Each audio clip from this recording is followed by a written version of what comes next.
Hi, this is Barry Schwartz. This is the Search Buzz video recap. It's the news we covered over at the Searchers Roundtable at SEOroundtable.com over the past week. Today is Friday, February 25th, also known as the Farmer or Content Farm Update Algorithm Day, I guess, or last night was really it. Anyway, that's the first topic we're going to talk about. Was the Google officially announced last night that the Content Farm algorithm, well, they didn't say Content Farm algorithm, but they said low quality, not unique content were impacted by this. But basically, this is probably their Content Farm algorithm, which was one of two algorithm updates they've done to address a lot of the complaints that Google has been seeing from their searchers. Earlier, like about a month ago or so, Google released their scraper algorithm, which basically helped remove some content sites that scrape content. And now they're announcing their other update, which actually impacts a huge percentage of the search results. Google said 11.8% of their search results are impacted by this, which is huge in comparison to their typical updates.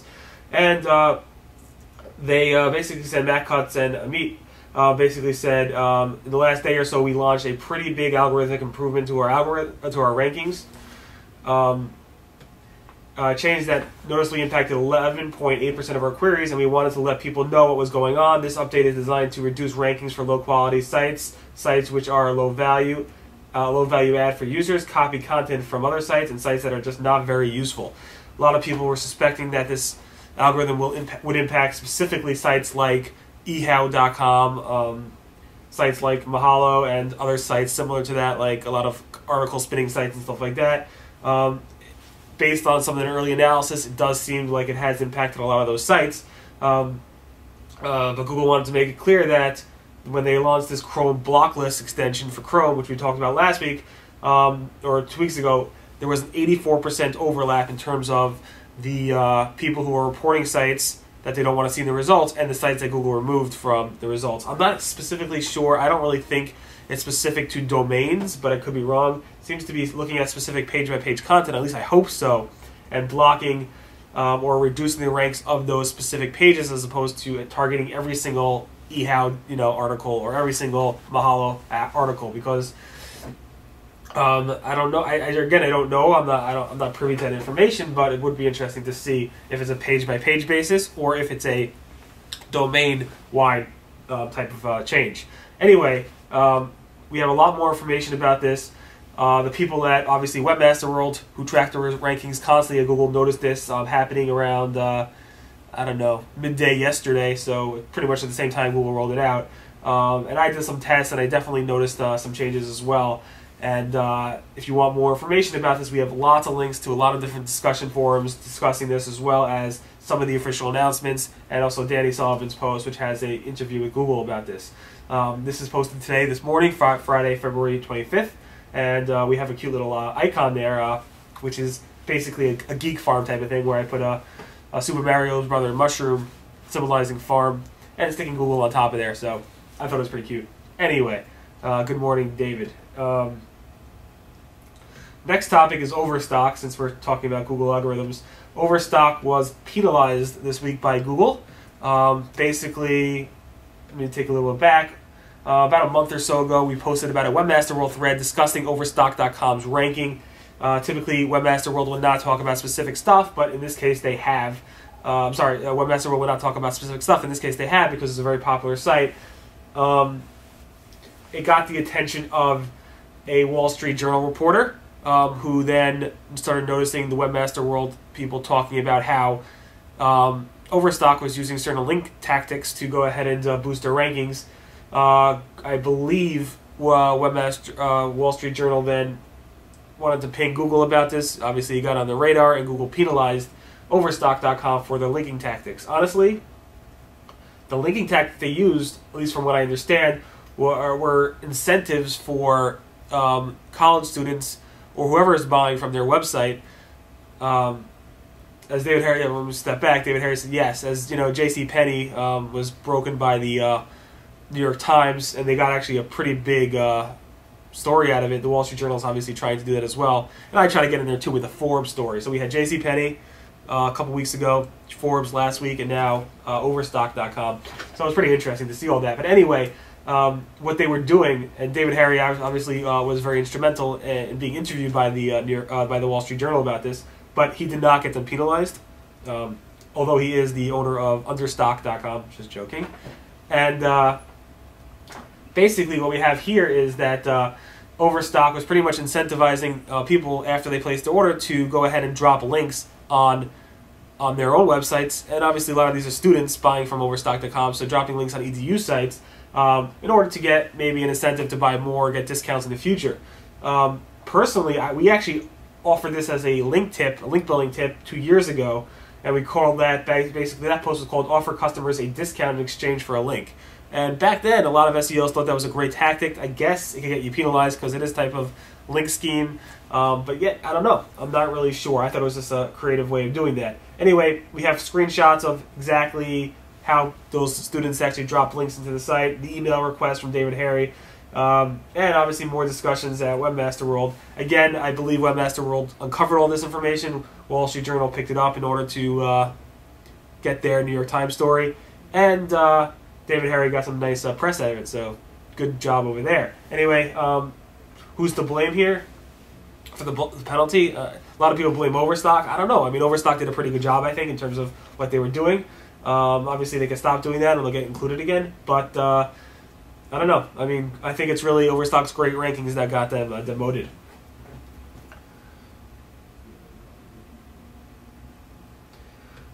Next is Bing. Bing introduced a new feature this week, or actually promoted a feature this week called Bing. It's not called anything, but it basically a few months ago, back in October, Bing formed a partnership. Again, they had a partnership. They extended their partnership with Facebook to include Facebook likes in the search results. It was basically a box put at the bottom of the search results showing any query that matched a Facebook like. Bing would actually go ahead and show that box on the bottom if you were logged in and hooked up your Bing account to your Facebook account. Now, Bing has announced tighter integration where it would actually mark up the search results.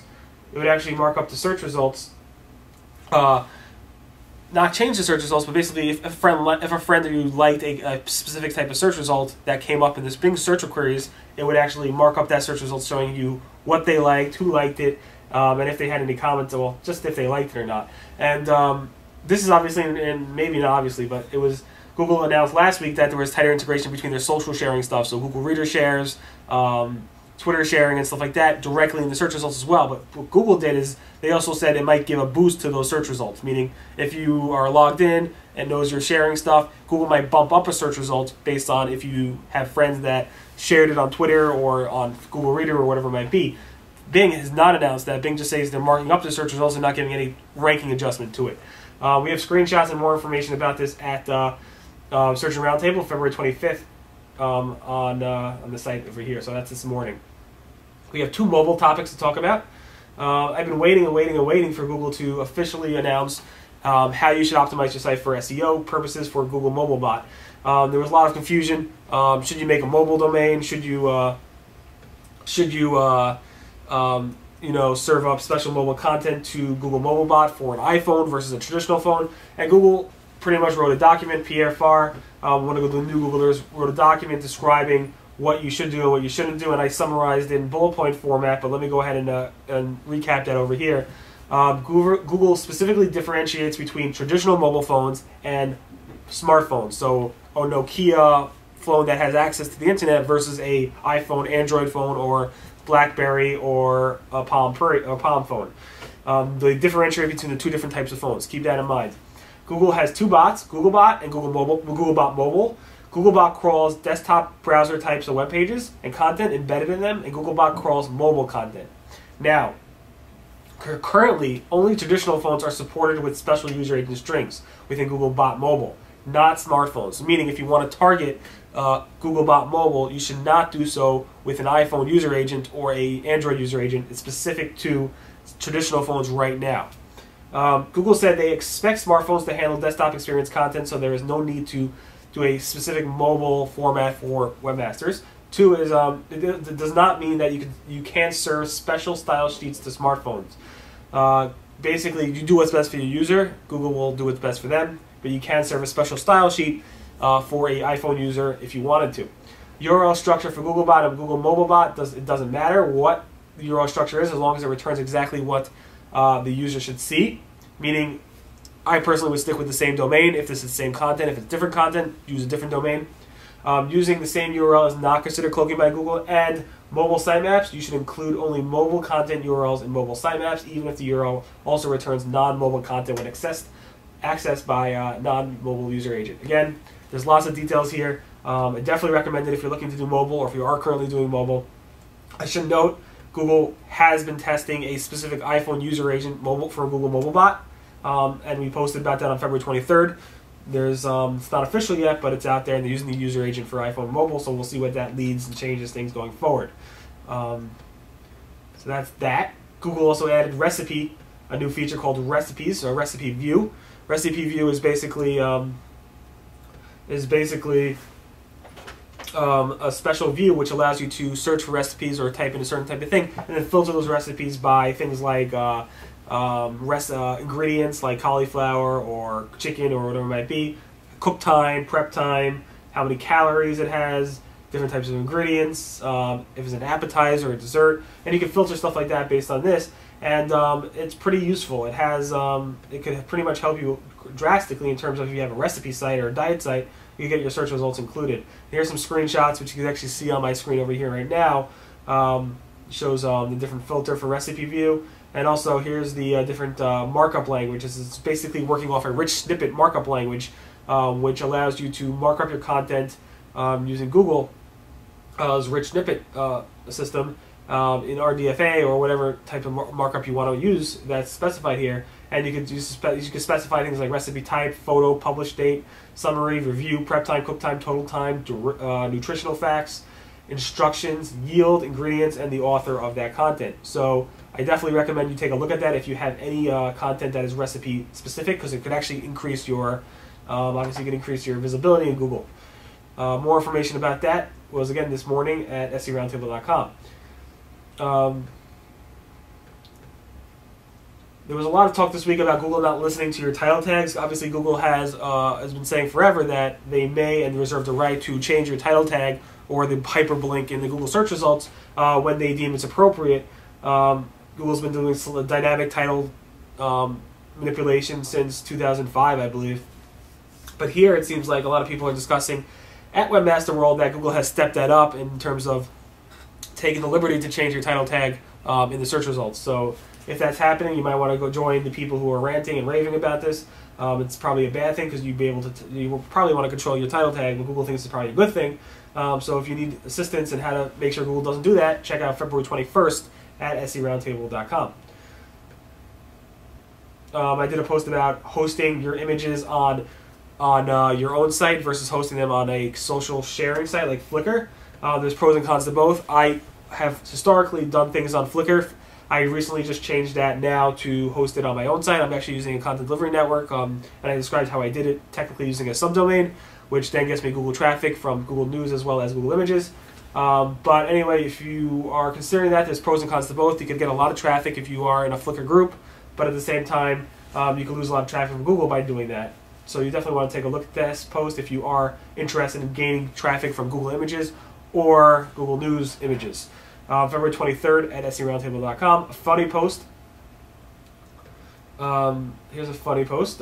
Basically, a kid went into the Google forums and complained that his dad was spamming his site in order to pretty much help the kid promote his website, but he was using spam techniques to do it.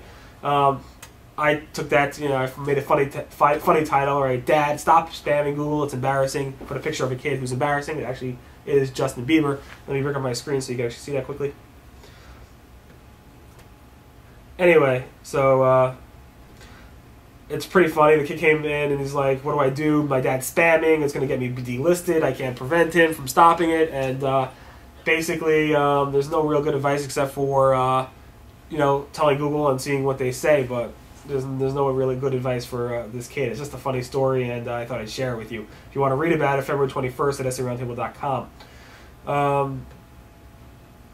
This is a paid, I probably should have put this earlier, but basically, Rim Kaufman group posted some nice data about how Bing and Yahoo's merger in terms of paid side is competing with Google. And overall, it seems like their paid search click share from Bing and Yahoo dropped about 4 points compared to last year this time. So that's pretty sad. The reason possibly is because Bing has been doing a better job policing the partner program and dropping out bad partners from their search network. But due to this, it seems like their sales per click is somewhat, meaning the conversion rates are actually increasing, which is a good thing, putting them back on par with Google in terms of conversion rates. But Bing is not monetizing their search results as well as Google is, leading to less ad impressions and less clicks, obviously. But you definitely want to take a look at this if you are doing search ads. February 23rd at SEOroundtable.com. In a week or so, well, a week and a half, XMX West is coming up. We'll be covering it. We actually have to update our schedule. We have some more people helping us cover it. We're going to be using brand new live blog software to track it. It's going to be really cool. It's custom built from the ground up. You definitely want to take a look at that. It starts March 8th. We have our schedule, which I'll have to update next week. We posted on February 22nd, but definitely take a look at that. Here's something cool that I wanted to point out. We do these search photo of the day, and one of the search photos of the day were these custom Nike sneakers. So you can take a look at that here. Ooh.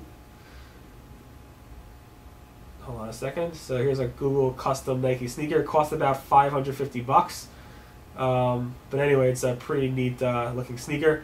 And every single SEO Googler out there has to buy it. No, I'm just joking. Next is the Google logo that I wanted to promote. It was for Konstantin Bronskusi. Basically, here, take a look at it over there. It's a pretty neat logo. It was a worldwide logo that they use everywhere on February 19th. He was a Romanian-born sculptor. He was well known for his work in France, and he had some titles like Bird in Space and stuff like that. He was the pioneer of modernism.